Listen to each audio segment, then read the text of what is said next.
Go to Joe 303. Tomorrow's Superstars Tuesday. Is that the stable genius saying that?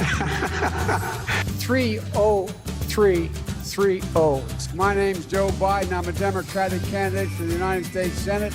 How many unsafe bridges you still have here in the state of Iowa? And This is a guy who doesn't know what he's doing. We choose truth over facts. We'll see who's sleepy. I'm not going nuts. 30330. We hold these truths to be self-evident. All men and women created by the go. You know the thing. All right, Chuck. Thank you very much. All right. It's Chris, but anyway. I got started out on HBCU. You don't understand. Why? You're getting nervous, man. I just did Chris. No, I just did Chuck. 30330.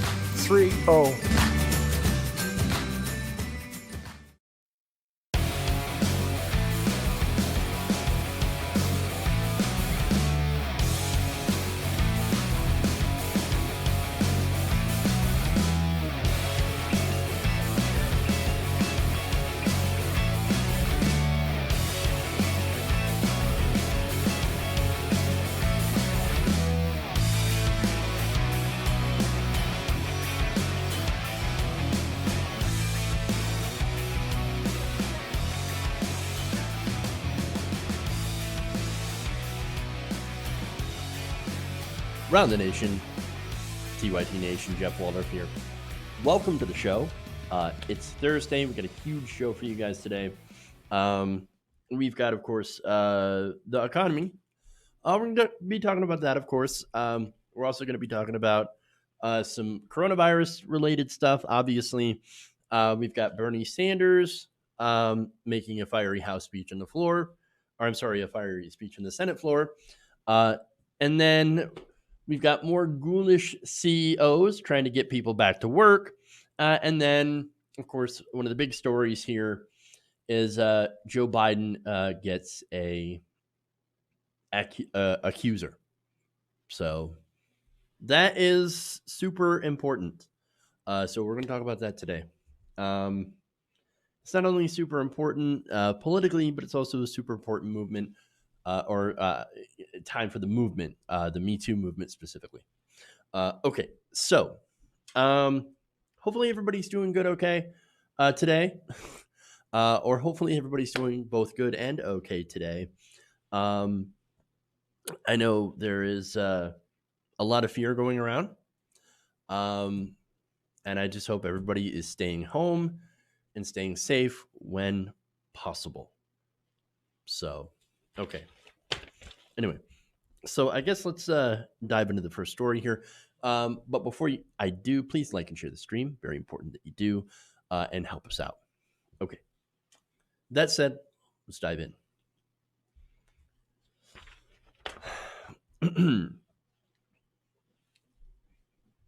So we have some bad news for the economy, for the employment rate. It turns out in the wake of the economic downturn where everybody has been basically advised to stay home to reduce the spread of COVID-19. As a result of businesses closing due to this order, you had the amount of unemployment claims shattering all records. So now, according to job numbers, 3.3 million Americans last week filed unemployment claims. 3.3 million. Now, that's not surprising. Of course, the economy has been shuttered and is frozen in place. And so what's amazing is how much of an impact this is having. We have seen the jobless number outpace anything that we've ever seen before. We've never had this kind of meltdown. And we live in unprecedented times. So to put it in perspective, of course, Bloomberg Business Week editor Joe Weisenthal posted this chart comparing the current surge to surges from past recessions, which you can't really doubt that we're in a recession now. So let me show you that chart here. So You can see 1970 to 1974, past recessions, and then we get to 2020, and whoa, yeah, wow. So we are in a, again, unprecedented health and economic crisis. Those two things are linked. Wiesenthal said in his tweet, quote, previous crises and recessions are barely a blip on this chart. That's true. Now, here's the thing. In response to this, these, millions of people now filing for unemployment, the Senate, the Republican Senate just passed a $4.5 trillion bailout bill to corporations. Now, look, here's the thing. You and I will get maybe $1,200, right? If you don't have a bank account, you're going to have to wait for maybe 4 months. Or if you changed your bank account, and tried to update it with the IRS, you're going to have to wait for a long time. Look, I changed my bank account. The IRS lost my first one. I had to do it again. I don't even know if I'm going to get a check, right? Or I don't know when I'm going to get a check. Maybe 4 months from now. Who knows? A lot of people who need them now will not be getting them soon enough, or maybe even at all. So now, at least they expanded unemployment, and that's, of course, thanks to the actions of Bernie Sanders. We'll talk about that later. But here's the thing, right? It's not enough. You have 3.3 million people that are filing unemployment, more to follow, right? You have an economy that is basically frozen in place. So yes, people are going to need money. And what we really need to do is something that I've been talking about for a while: freezing rents and mortgages and credit card payments and student loan payments and car payments, all that stuff. If the economy is going to freeze for the majority of Americans, then the bills need to stop too. Just until this is over. I mean, how else, if people aren't getting income through no fault of their own, businesses shutting down for health reasons on a temporary basis, then yeah, temporarily we should suspend all that stuff. The bills. It doesn't make sense to go on with the economy as normal, right? At least that part of the debt collection part of the economy. It doesn't make sense at all. But, Jeff, that's why they're giving you unemployment insurance and $1,200. $1,200 doesn't cover most people's rent. Let's be honest. It doesn't. So it's really barely anything, and it's only a one-time payment. What if this goes on for months? And it probably will. And so, and as some of you point out, only people who file taxes will get that $1,200.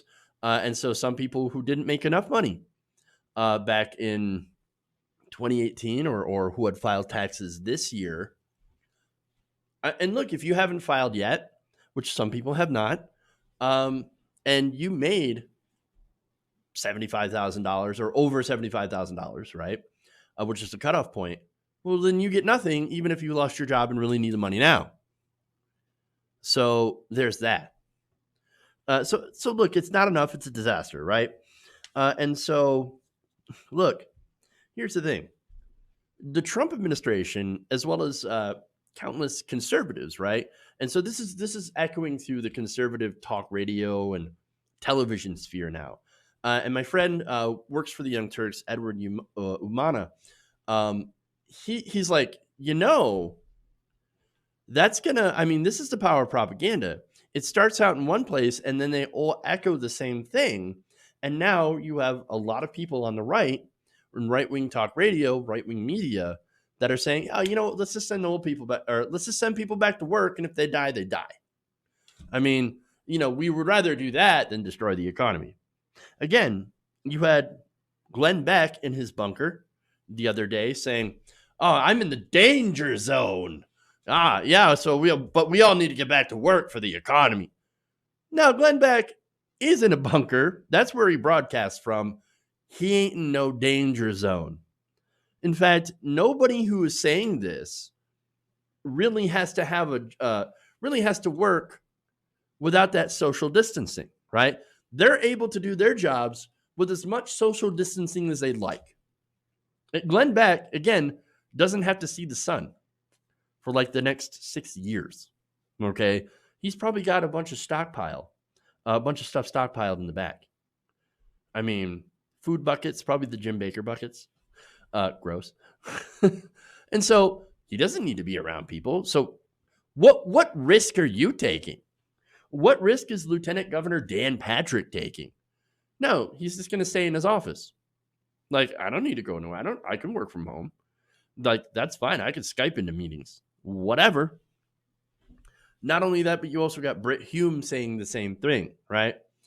All these Wall Street folks, except for Mark Cuban, weirdly enough. He's like, no, listen to the doctors, stay the F home.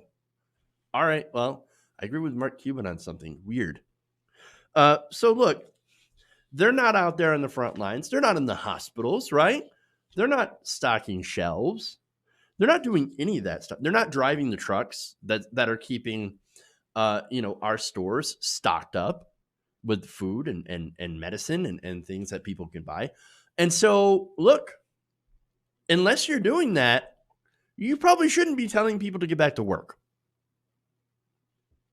All they're doing is, watching out for their portfolios. That's what it is. And those portfolios have taken a beating because of this. And oh my God, there's a few less millionaires. In fact, actually, saw a report earlier where there were 500,000 less millionaires now in this country because of this. Oh my God. Are you guys going to be okay? Now you're not multimillionaires anymore. Oh, I'm so sorry, man. That sucks. Oh, well, sad day. Look, it's always profit over people with them. And we know that already. But here's the thing. People need to stay home.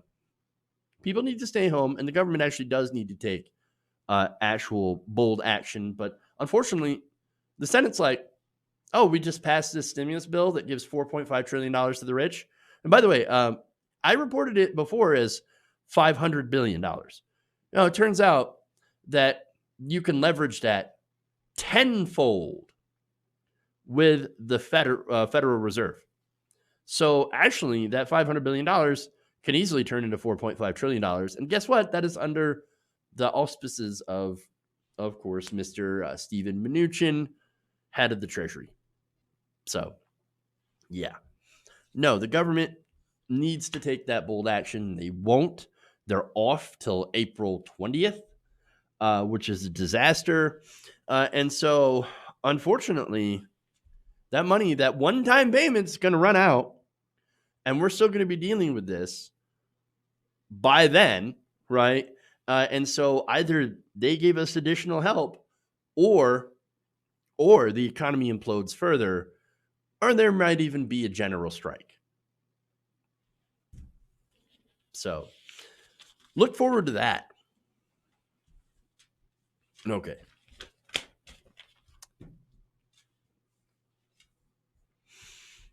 Sarge Tech here, by the way, with the comment in the chat says, good news, GameStop is closing all the stores from after outcry from employees.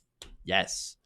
Not only that, I was also hearing about an employee strike at Domino's, which is also good. So people are actually taking their health into their hands and saying, we're not doing this anymore. It's amazing. Which we need to do that on a much larger scale. And say, look, we're not going back to work until this is over, until this virus is, we have control over this. And you guys right now don't.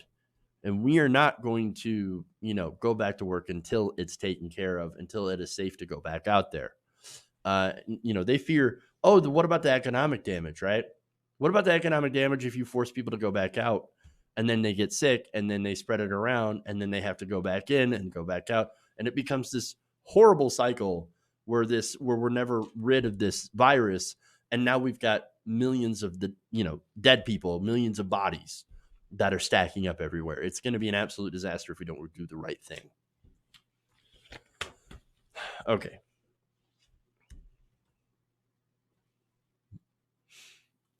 Yeah, funny how Republicans seem to be consistently against normal people. Yeah, well, look, if you're not a rich person, they don't give a damn about you. We've been saying that on the show for quite some time. Sucks to know we're right. Okay. Oh my God, the universe is collapsing.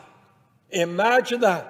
Somebody who's making $12 an hour, now like the rest of us, faces an unprecedented economic crisis with the $600 on top of their regular unemployment check, might be making a few bucks more for 4 months. Oh my word! So that was a very fiery Senator Bernie Sanders going after Republicans in his usual way, which I enjoy. I enjoy the snark, and I do enjoy the yelling and the finger wagging. I do. You know why? It's because they actually freaking deserve it. So now this was during the negotiations, $4.5 trillion bailout for corporations. So now, look, it was a bad bill. I reported this as a $500 billion fund. In reality, what I didn't know at the time is that they could leverage that $500 billion tenfold with the Federal Reserve. And so it turns a $500 billion bailout into a $4.5 trillion bailout, all under the control of Steven Mnuchin with an IG, an Inspector General, as their oversight. Oh, wow. Ooh. I know, right? So look, the bill was terrible. And it's massively weighted towards gigantic corporations. And what little was in there for workers nearly got shut down by 4 very wealthy Republicans, including Tim Scott. So now this is GOP Senator Lindsey Graham, of course, Rick Scott, Tim Scott, and Ben Sasse. Well, I think it's Ben Sass, but I like to call him Ben Sasse.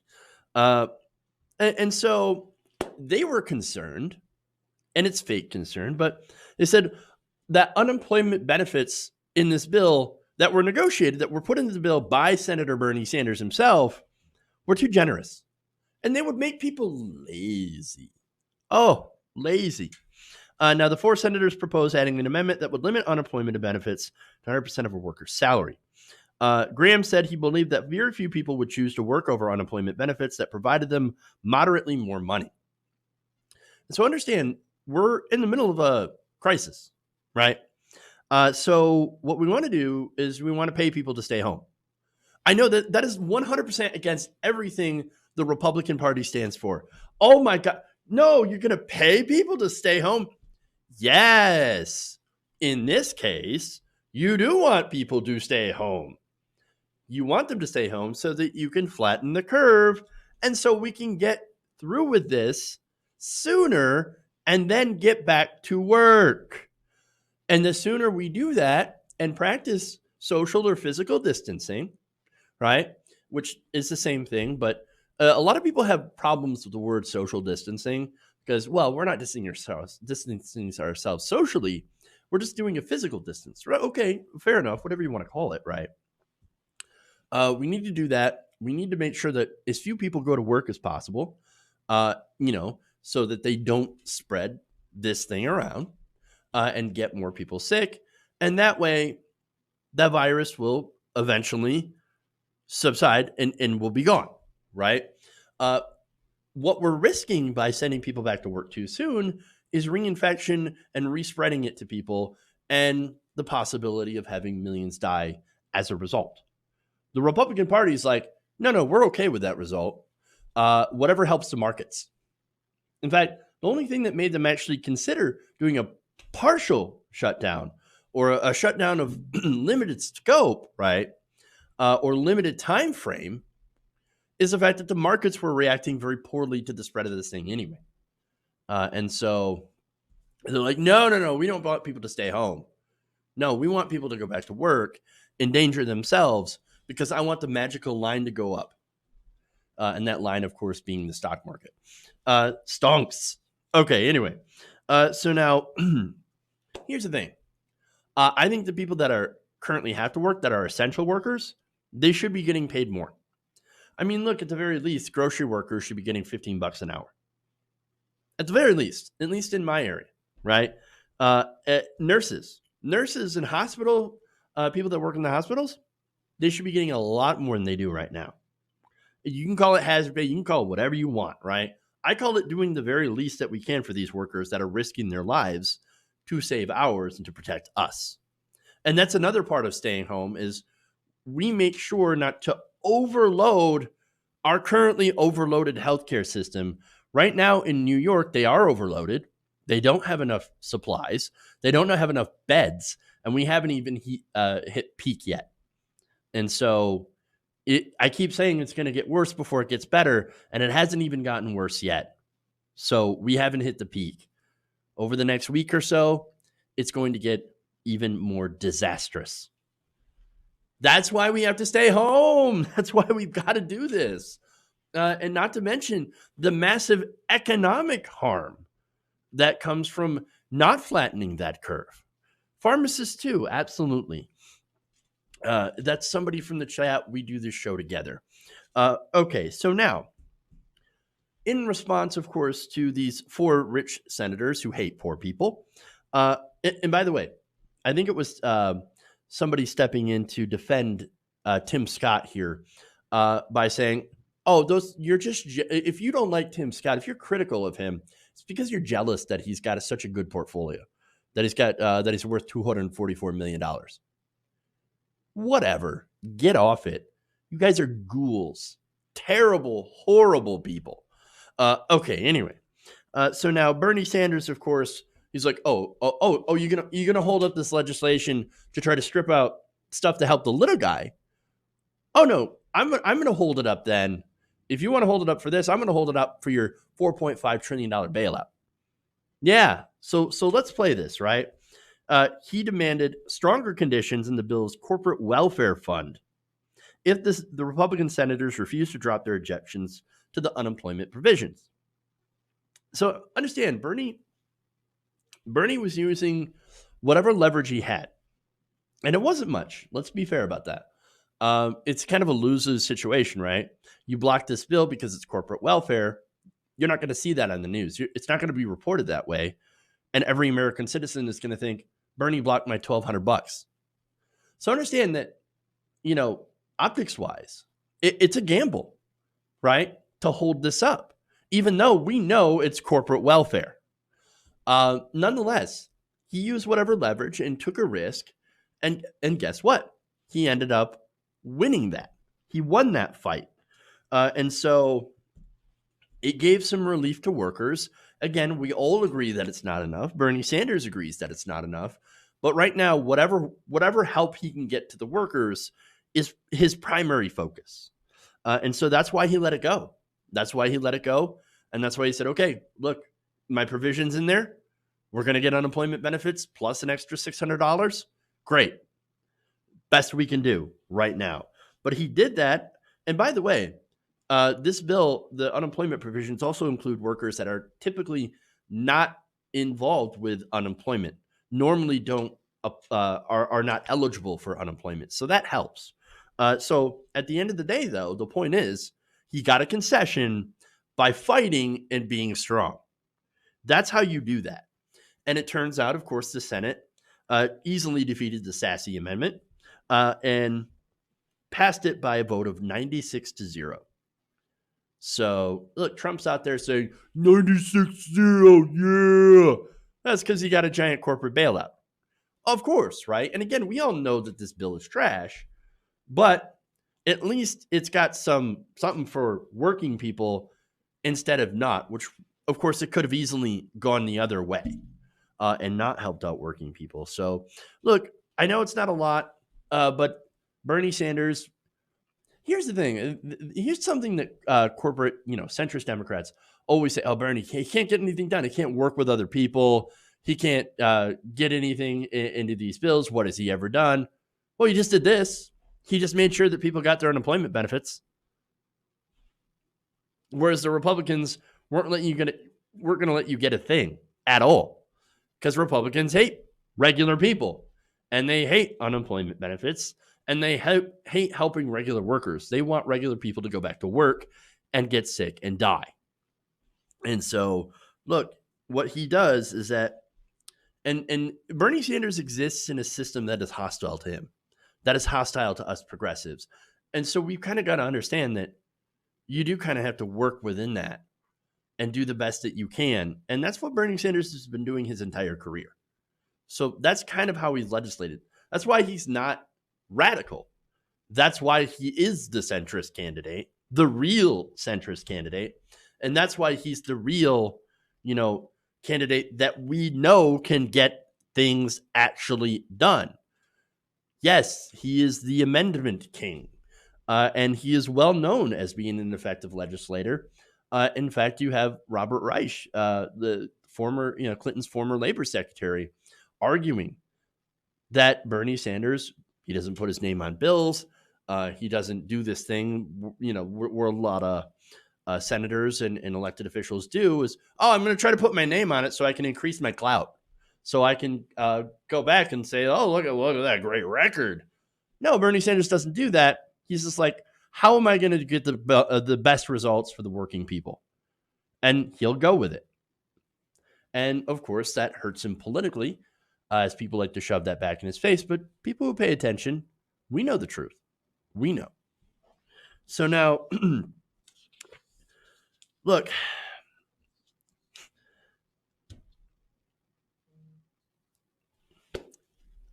I mean, I don't really think I can add a whole lot to that, to be honest with you.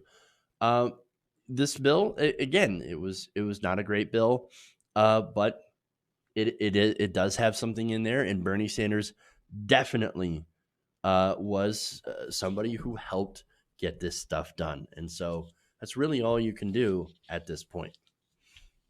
You just do the best that you can do.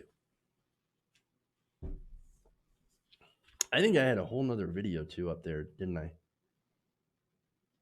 I did.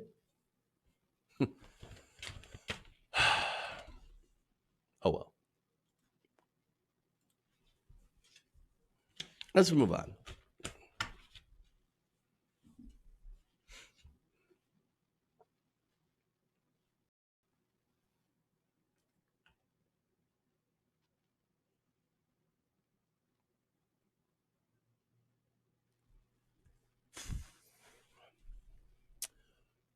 A Pennsylvania woman will face criminal charges for coughing on produce.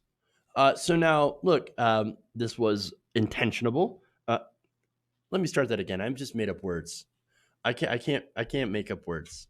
Let's not do that. Okay. A Pennsylvania woman will be facing criminal charges for intentionally coughing on produce. So now this happened at a Jarides supermarket in Hanover Township in Pennsylvania.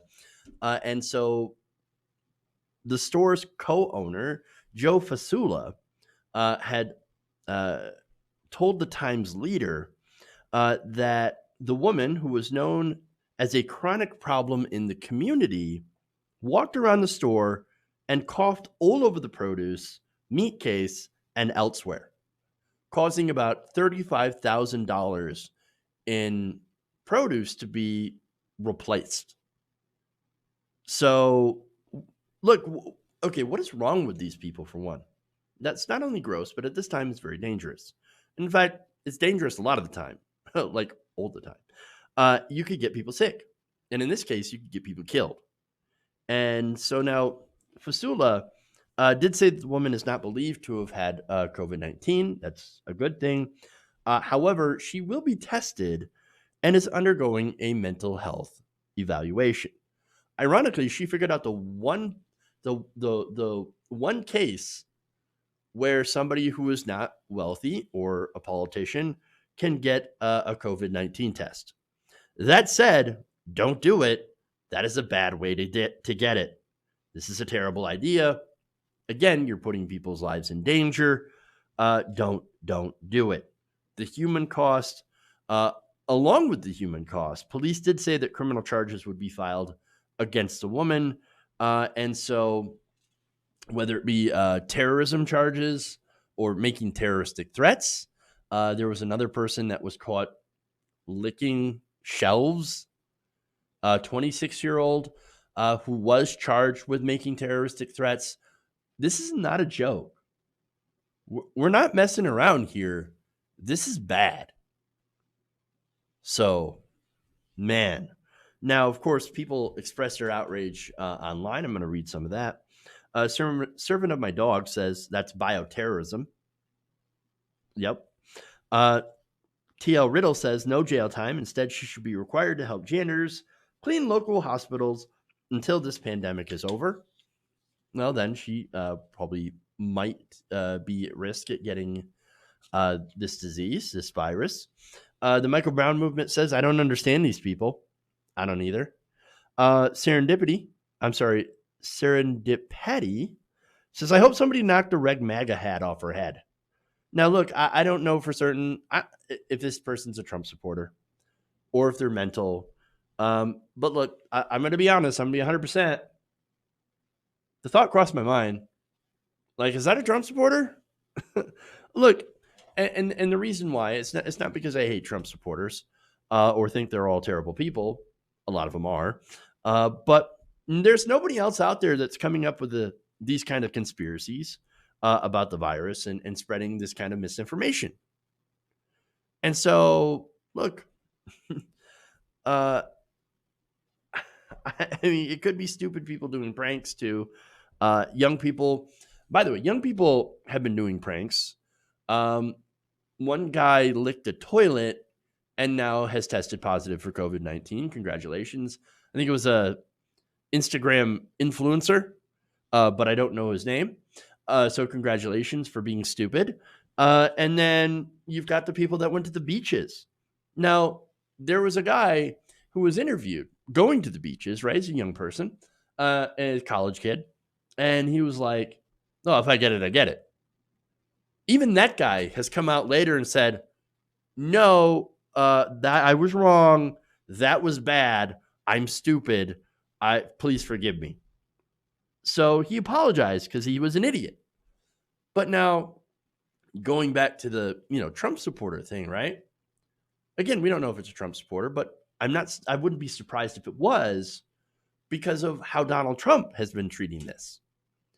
Saying it was a hoax, downplaying it, because of course he really wants to protect the economy, or he wants to protect his finances, his bottom line, his portfolio. And so, oh yeah, it'll be fine. And then saying we should open up by April. We should get people back to work by April. No. You're ignoring medical experts. No. And not only that, but he's also talked about a drug, chloroquine. That's an anti-malaria drug, right? Combining it with something else, and they say it's supposed to be an effective treatment. It is not. That is fake news. We have not had studies on that. We don't know for sure. Maybe there's been some promise, but you need extensive testing.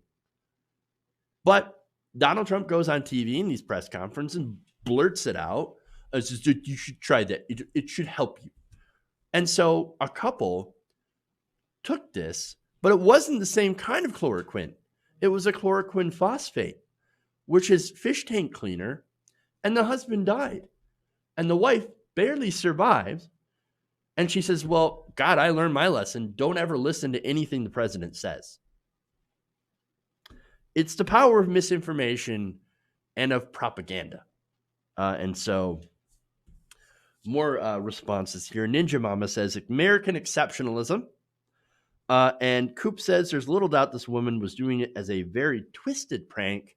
I couldn't imagine the mindset that you would have to do that. And so, look, I don't know for sure. Mary Shurkin says, come on, people, grow up. This is not a joke. I can't believe this still needs saying. Do not cough on produce at the store. And then says, make her pay back the $35,000 to the store. And if she's a chronic problem to the community, perhaps she should be asked to leave. Are they doing the community exile thing? Or is that a thing now? If not, should we rethink doing community exile? I mean, that's not up to me to decide, obviously. But this person, whether it's a prank or not, or she's mental, or she's a Trump supporter. I have no idea. But I do know that her actions were incredibly irresponsible and dangerous. And if she's doing this, then also it's very likely that she was not practicing the social distancing guidelines by the CDC, that she wasn't staying at home unless it was necessary to go out, and in doing so, recklessly endangering other people's lives for no reason. And there has to be some sort of way to keep her from doing it again. Okay. I'm going to take a quick break. We're going to come back. We got a former Wells Fargo CEO wanting Americans to go back to work. So let's see what he says and then push back on it. And then, of course, Joe Biden's accuser. We're going to go through that story of how she tried to get help and was refused. So, disastrous story. We'll be back in a few minutes to talk about that. Stay right here around the nation.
Mike Pounds.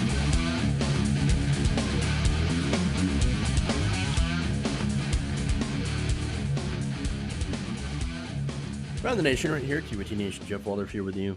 Okay, so before we get into the stories, got a couple of super chats here that I do want to read. Again, Sarge Tech just talked about the story that I'm about to. Says former Wells Fargo CEO wants Americans back to work next month. Some may even die. I don't know. This is why corporations are not people. Sad. Agreed. David Richardson says so much evidence today that shows despite how dangerous COVID-19 is, it can't hold a candle to stupid 20. And we've all been afflicted with that. Well, not personally, but we've been having to deal with that for quite some time. Let's just say that. Okay, and then Nikki in the chat, by the way, is talking about lupus and RA patients being denied a drug, Plaquenil, due to the virus. I'm not sure why, but people who don't need it are running out and demanding it, forcing us to go without. That's disastrous and incredibly dire.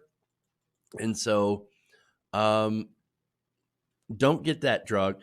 That's one of the drugs that I'm assuming the president was talking about helping with this disease. And so, yes, don't go out and buy that unless it's prescribed to you. Don't go and get that stuff because you're denying real people with real afflictions their medication that they need to survive. So it's very important. Thank you for bringing that up. That is important. Yes, stopping that medication puts people at much more risk. And so, yes, that is really, really important. Thank you, Nikki. And don't do it, man. Don't buy medicine that you don't need. Just like toilet paper. Do not buy toilet paper that you don't need. Save some for people that need it. All right. Anyway, let's see. I want to thank some channel members and some patrons first. So I want to thank E. Joseph Apugard Peltier III, full name, for being a channel supporter. Thank you. And then I want to thank Kenneth Mann. So those are our channel members. I do also want to thank, of course, For the Truth and Sarge Tech for being patrons, patreon.com/TYT Nation.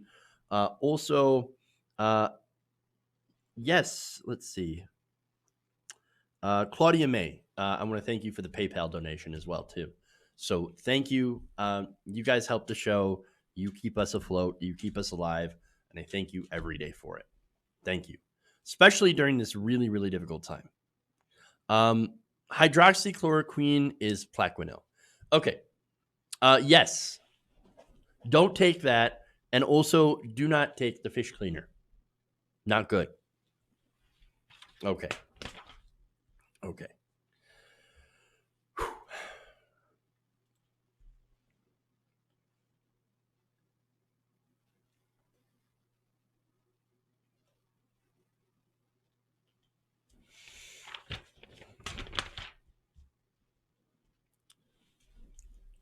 The former CEO of Wells Fargo, Richard Kovacevic, wants Americans to get back to work, even if it kills you. Now, in an interview with Bloomberg, that's Bloomberg magazine, Kovacevic told the outlet about how he's really sad about the economy and the way things are going, and is willing to risk your life, not his own, but your life, in order to jumpstart it. In fact, here's what he said, is, quote, "We'll gradually bring those people back and see what happens. Some of them will get sick. Some of them may even die. I don't know. Do you want to suffer more economically or take some risk that you'll get some flu-like symptoms and a flu-like experience? Do you want to take an economic risk or a health risk? You get to choose." Well, look, if we don't have a way to pay our bills, if we don't have a rent freeze or a mortgage freeze, credit card freeze, or any of that stuff, then yeah, we're not going to have a choice. So what choice do we have? 3.3 million people just filed for unemployment. Hey, you know all those millions of people that have insurance through their work? They don't have that anymore. That's gone. So we don't have a choice. Thanks. But understand what he's saying, right? He's saying, look, look, well, first, I want you all to get back to work. But some of you may get sick and some of you may die, but that's the price I'm willing to pay, is so that I can stay rich. Ghouls, all of them. And by the way, it is not a flu-like virus. It's not a flu-like symptom. It's a respiratory illness that is incredibly aggressive. And so understand, do you need ventilators for a flu? No, that's not the flu experience. Okay. This is a respiratory disease, which is why people need ventilators, because, and I know I'm going to get a little graphic here, but from the accounts that I've read, it's like you're drowning. You can't breathe when you have this in the most severe cases. And so, and by the way, if you're unlucky enough to get it severely enough to need a ventilator, there's a good chance that you're not going to survive. This is what's happening right now. But this guy, This Wells Fargo CEO, right, is like, I don't care if you die. Go back to work. Let's see what happens. Let's see what happens. So it's sick. It's sick. So now understand that this talking point, by the way, has come straight from other Wall Street executives, right? And has been parroted by people on Fox News. And it's also been going through the right-wing misinformation sphere. You got people like Glenn Beck reporting from their bunker saying, "Oh, I'll be happy to die for the economy." No, you wouldn't. No, you're going to stay in your bunker, and other people are going to die out there. Whereas if you have a job like his or mine, right? I'm not in any risk. No, I'm in a studio. I'm in a room all by myself. Glenn Beck's in a bunker all by himself. Lieutenant Governor Dan Patrick can work from home, right? He can work remotely. He's not at all in danger. No, the people who are in danger, they're you. You're in danger. If you're going out, if you're stocking shelves right now, if you're a medical professional, you're in danger. Doctors and nurses, they're getting sick. They're dying from this. Those are the people in danger, right? And telling more people to go back to work actually puts those people in far more danger than they already are in. I mean, this guy is, again, he's a bad person. He is a bad person. It's all about, oh, no, my portfolio, my money, I got to protect my money. It's either your life or my money. I'm going to choose my money every single time. These people are sick. Now, here's the thing. I actually do care about the economy. I care about the long-term health of the economy, right? Unless we get a handle on this, there will be even more damage. We're going to have a depression, right? If we continue to get trapped in a cycle of spreading the illness, isolating for too little of a time, right?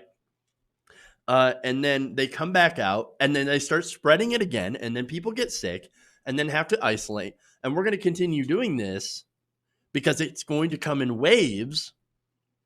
Well, then we are setting up the economy to be hurt by this. And not only that, we're already making it. I mean, at this point, hospitals in New York are already up to capacity. Morgues are up to capacity with the dead. Okay? You're going to make this far worse. There will be millions of people that could die. And Richard Kovacevic does not care. He does not care. He says, better you than me losing a little bit of cash. And so that's the problem, right? And when you get to a mentality of really sacrificing human lives to make the magic line in the stock market go up, that becomes what? Idol worship, where you're literally worshiping the Wall Street bull. And more importantly, worshiping themselves and their own bank accounts. It is a sick, sick cult mentality. Nobody's lives are worth numbers on a balance sheet. And so this is what I'm afraid of, though. In America, we are so used to being valued less than money. We're so used to not being valued at all, regular people, right? And people are so used to being undervalued that I'm afraid that people are, when they're told to go back to work, they're going to say, well, I mean, what are you going to do? There's nothing I can do. I guess I'll go back to work. I mean, bills have to get paid, right? That so-called bailout for regular people, that's $1,200 a person, which, by the way, based on your tax return from 2019 or 2018. So if you didn't file taxes, you don't get anything.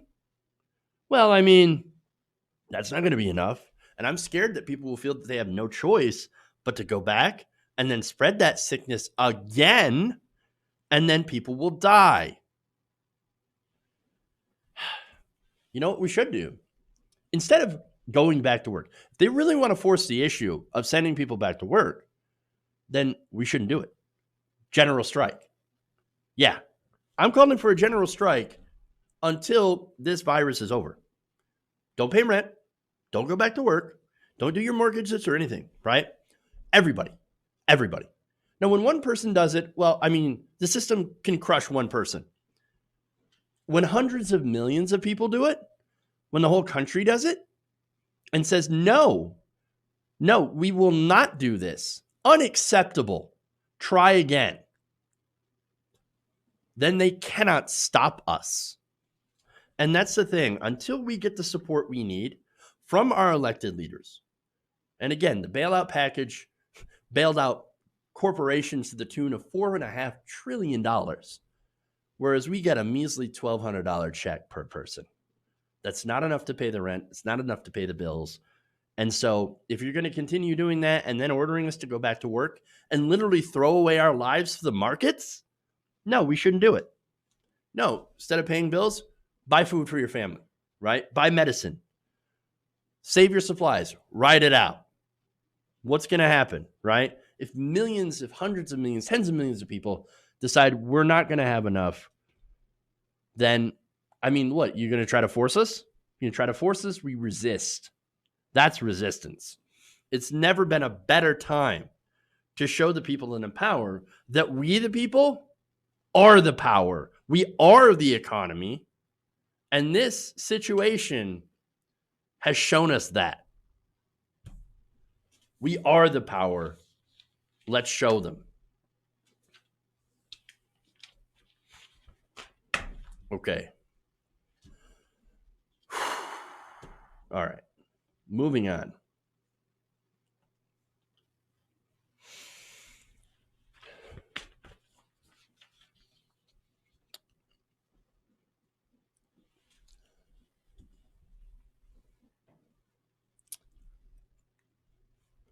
A woman who has been trying to speak up about her sexual assault since the early 90s was recently denied a platform by the Me Too movement or the Time's Up movement because of the person she was accusing.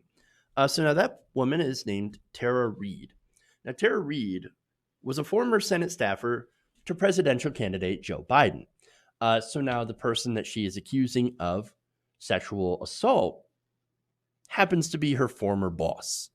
And that might have something to do with the fact that this organization didn't support her. So now, last April, after, of course, wanting to tell her story for years and trying to tell her story for years, she gave an interview to a local reporter describing several instances where Biden had inappropriately touched her during the her early 90s tenure in his Senate office. So now in that first interview, the reason that she had came out first is because of what happened to another woman, Lucy Flores. So now Lucy Flores, when she heard Flores's story, it basically brought her back to when the same thing happened to her. Well, now that Flores is out, maybe now I can share my story. And so that's what she said. And now this, keep in mind, this was last April.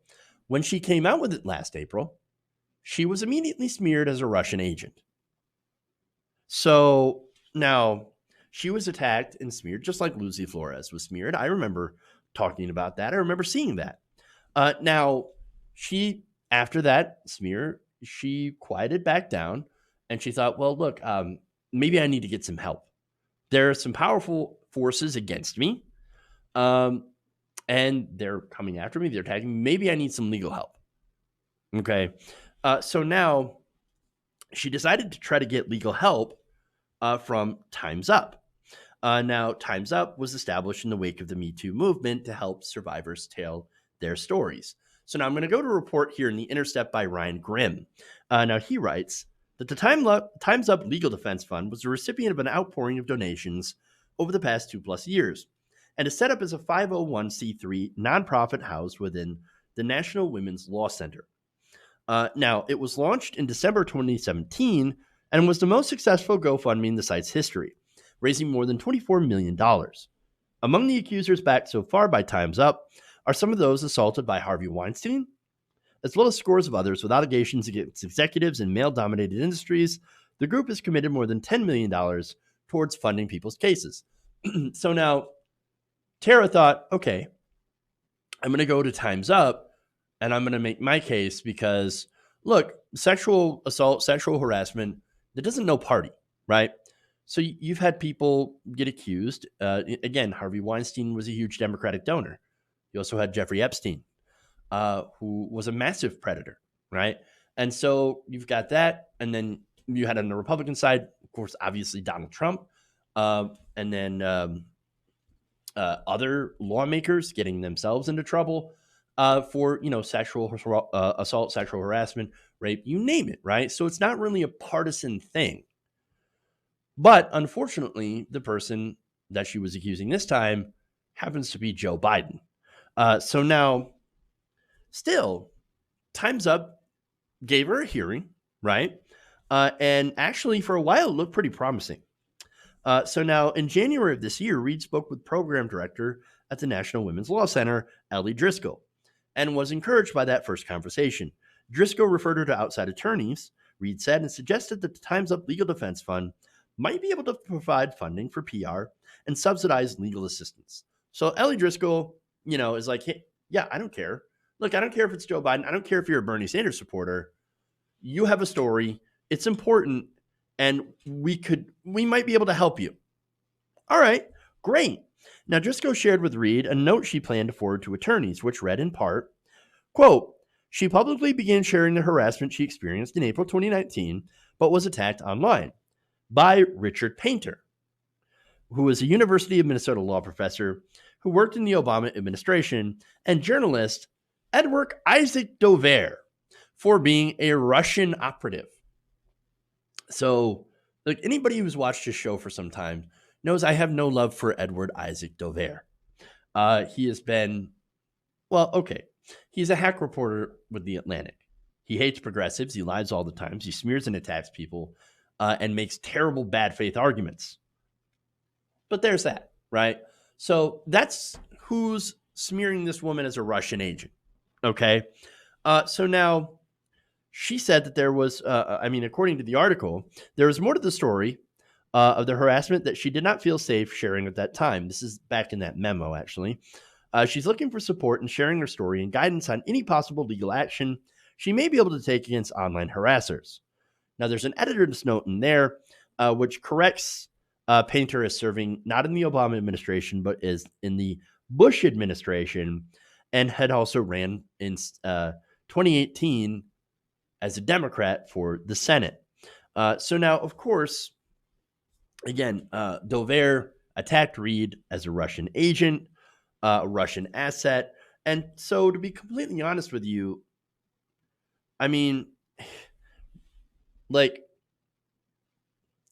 there's this hysteria, this anti-Russia hysteria going through the Democratic Party right now, the Democratic base.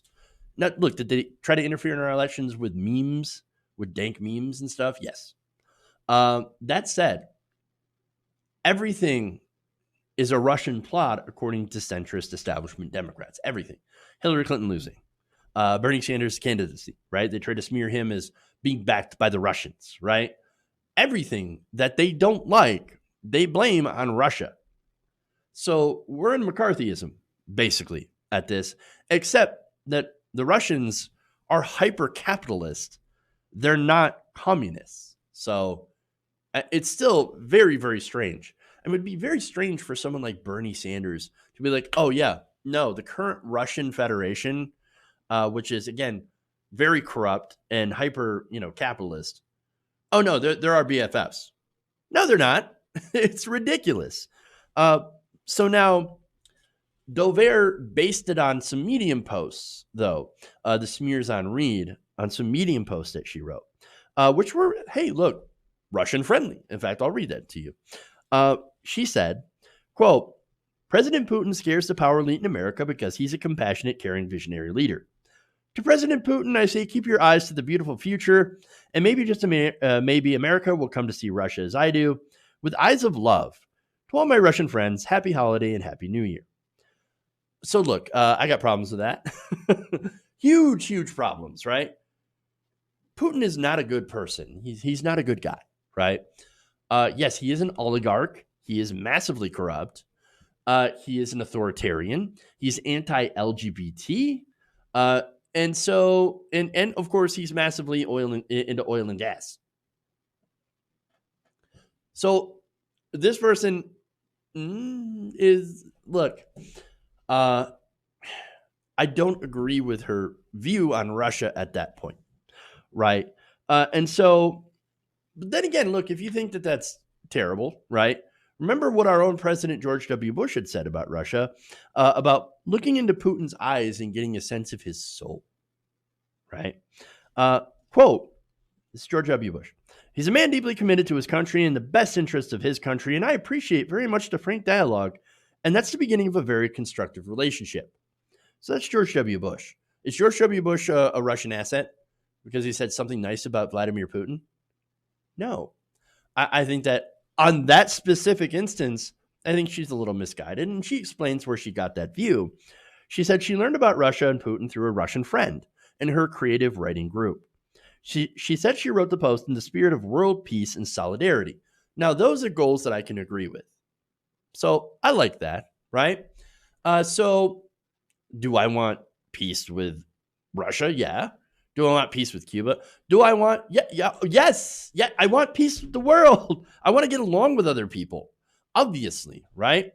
And look, the hope for that, by the way, is that maybe if we have a spirit of solidarity and actually a non-antagonistic relationship, well, first, we don't have to spend so much money on war, right? That sucks. War sucks. And so maybe we, wouldn't go to war as often and mess up other countries and our ridiculous proxy wars and all that stuff. And I know it's kind of a naive view, right? But understand that she sounds a bit like, to me, Marianne Williamson, right?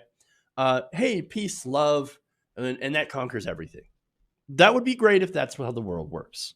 And so, look, I think she might be a little naive on that. But that has absolutely nothing to do with her allegation against Joe Biden. So understand that, right? And so they bring that up to muddy the waters and to say, oh, no, she loves Putin, and Putin wants to disrupt our elections and make sure that somebody like Bernie Sanders wins.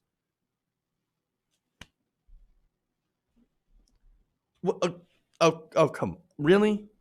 Is this what we're doing? Yes, it is what they're doing. That's exactly why they put out that propaganda against her. That's exactly why Dover and other writers in the establishment are smearing this person with a very credible allegation against Joe Biden. And again, if it were Bernie Sanders, Isaac Edward Dover would write 50 pieces in a minute, right? In that single day, condemning Bernie Sanders. Why Bernie bro sexist? Oh my God! How could you not believe this person whatsoever? Isn't it funny how believe women only applies to people that you like? I can guarantee that every Bernie Sanders supporter, if there were an actual credible rape allegation or sexual assault allegation against Bernie Sanders, that we wouldn't go, if this is true, I'm done with you. You don't find that same thing in the establishment. And so that's a problem. But anyway, so now, again, post 2016, by the way, this is the last thing on the Russian stuff. Everything is the fault of the Russians. It's ridiculous. So now, anyway, going back to Time's Up, right? So now Time's Up said they'd be able to help, except that they didn't. By February, she learned from a new conversation with Time's Up, which also involved director Sharon Tajani, that no assistance could be provided because the person that she was accusing, Joe Biden, is a candidate for federal office, and assisting a case against him could jeopardize the organization's nonprofit status. Now, that argument's pretty weak. Ruling out federal candidates, they say, marks is off limits by any member of Congress running for re-election, as well as President Donald Trump. So that's Ryan Grimm saying that, and he's right. And so here's the question, right? Well, okay, Donald Trump has numerous allegations of sexual assault against him. Are they really saying that they wouldn't be able to fund those women to speak out against Trump? Trump's running for re-election.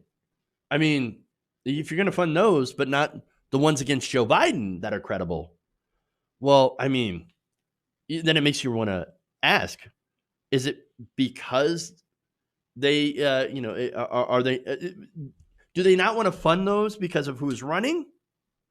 Or are they saying they don't want to because they don't want to lose their tax exempt status? And so that's the question, right? That's the question. And so unfortunately, I think we already know the answer to that. And it's not good. Now, Aline April, professor of tax law at Loyola Law School in Los Angeles, said that Time's Up analysis is wrong, it's too conservative, and that the group wouldn't be putting its tax-exempt status at risk by taking on a case that involves a candidate for federal office, as long as it followed the standard criteria for taking on cases. So just, if they follow their criteria for taking on cases, they would be able to do that. And backing up this view, by the way, that it's because of Joe Biden is the reason that they don't want to actually help Miss Reed. It's the fact that public relations firm that works on behalf of the Time's Up Legal Defense Fund is SDK Knickerbocker. Now, SDK Knickerbocker has a managing director who is part of the Biden campaign. She is the top advisor, Anita Dunn. You guys know Anita Dunn. I did a story on her. And so they refuse to fund her case, and they claim it's because of the rules. But in reality, I think it's because they don't want this to sink the Biden campaign. And by the way, if it doesn't come out now, it's going to come out in October. It's going to come out during the general election. You know it. Because then the media doesn't want to talk about anything in the primary because they don't want Bernie Sanders to win, right? And I think that that's definitely the reason. And so, but now, once Bernie Sanders is put to bed, right? Once they got this thing all locked up, and which they don't, right? There's still half the country that has yet to vote with the primaries that have been pushed back and a global pandemic now that has kind of changed people's views of socialism a little bit. And so you've seen Bernie Sanders come out and lead on all of these issues related to the pandemic. And so that really makes his case a lot more stronger than it does for someone like Joe Biden. And so they refuse to fund this case because it is damaging. And so that's why people are screaming Russia, Putin puppet, all over the place. But this is serious, right? And so I want to go here to a recording, right? And this recording is Miss Reed talking with Katie Halper. So now Katie Halper is a friend of the show. She's an excellent reporter. And so she decided to invite Tara Reid on to talk with her and release that interview in excerpts. I have some of that. I want you to listen to this and be warned, right, that this is disturbing. Anybody who is sensitive to discussions about sexual assault, you should probably not listen to this because it might be disturbing. To the rest of you, I'm going to let you listen to this, and it is infuriating. We were alone, and it was the strangest thing. There was no exchange, really. He just had me up against the wall, and I was wearing a skirt and business skirt, but I wasn't wearing stockings. It was kind of a hot day that day, and I was wearing heels. And I remember my legs had been hurting from the marble, of the Capitol, walking. And so I remember that kind of stuff. I remember I was wearing a blouse, and he just had me up against the wall, and the wall was cold. And I remember it happened all at once. The gym bag, I don't know where it went. I handed it to him, it was gone. And then his hands were on me and underneath my clothes. And and then he went down my skirt, but then up inside it. And he penetrated me with his fingers, whatever. And he was kissing me at the same time, and he was saying something to me. He said several things, and I can't remember everything he said. I remember a couple of things. I remember him saying first, before, as he was doing it, do you want to go somewhere else? And then him saying to me, when I pulled away, he got finished doing what he was doing, and I kind of was pulled back, and he said, come on, man, I heard you liked me. And it's that phrase stayed with me because I kept thinking what I might have said. And I can't remember exactly if he said I thought or if I heard, but it's like he implied like that I had done this. Like, I don't know. And for me, it was like everything shattered in that moment because I knew like we were alone. It was over, right? He wasn't trying to do anything more, but I looked up to him. He was like my father's age. He was this champion of women's rights in my eyes. And I couldn't believe it was happening. All right. So look, that's a little expert. I urge you to go and follow Katie Halper on Twitter at KT Helps. And she's got the full recording that you got to listen to that. I mean, look, just listening to that little part is enraging, absolutely enraging. Other parts had him, grabbing her by the shoulders and saying, "Hey, oh, you're okay, you're okay, you're okay." No, not okay, not okay. And there's another part in it as well, which he said later, which is just absolutely enraging. But again, Katie Halper is doing an amazing job. So go and listen to the full interview. It's just, she does excellent work. So all credit goes to her. And of course, Tara Reade for coming out and being courageous as she is. But look, there needs to be an investigation. Obviously, I think she's telling the truth, not because she doesn't want Biden to be president, and not because I don't want Biden to be president. You guys know I don't. But here's the thing. This wouldn't be believable if Biden didn't have a track record of getting way too close to women, touching them inappropriately, and lying. I mean, Joe Biden has a history of lying, plagiarizing. He had to end an entire campaign because of it. And so he's got a lot of problems. This is different. All those other problems are, I know he's a politician. I don't like him. He's taking bad votes. No, this is beyond the pale. This is something completely different. Way, way different. And so I think we should believe the victims until we're proven otherwise. And look, in this case, I don't see any reason not to doubt Tara Reade. Oh, but yeah, she's a Russian. No, she's not. She's somebody who hopes for a better world. I mean, we all should, right? And unfortunately, though, of course, this is going to stop the attacks on a character. The attacks have already begun in earnest. But anybody who believes in the truth, who believes in the facts, and believes in protecting women should be on her side and trying to figure out, if she's telling the truth. And again, I believe that she is, and her account needs to get out there. And it is really distressing and depressing that this organization that has ties with the Biden campaign that is supposed to protect women didn't and failed to do so. And I mean, that's really the worst thing of all. The people that are supposed to protect people like her failed, and they did it because of politics.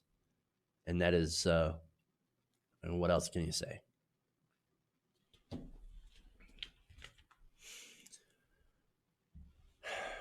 All right. That's it. That's all I got for you guys today. Thank you for going around the nation with me today. I appreciate that. All the super chats. Elwell says, even before the pandemic, many Americans had already been choosing between health and economic risk. Now, you're absolutely right.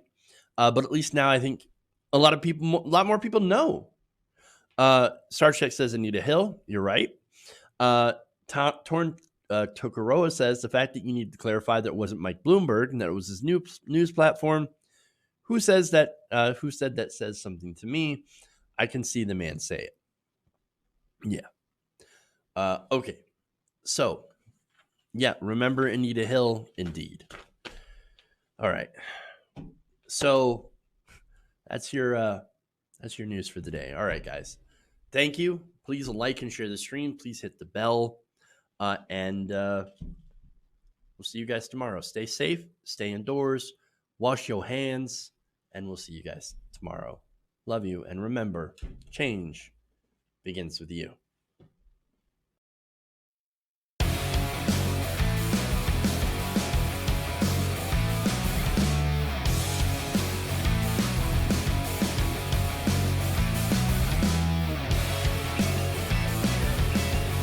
Please clap.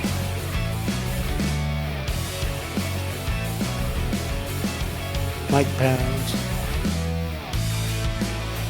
Tolerizing. Why? Oh, you're getting nervous, man. Oh, wow, I'm sorry.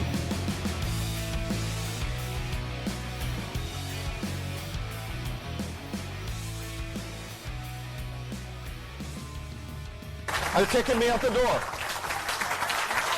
You're kicking me out the door.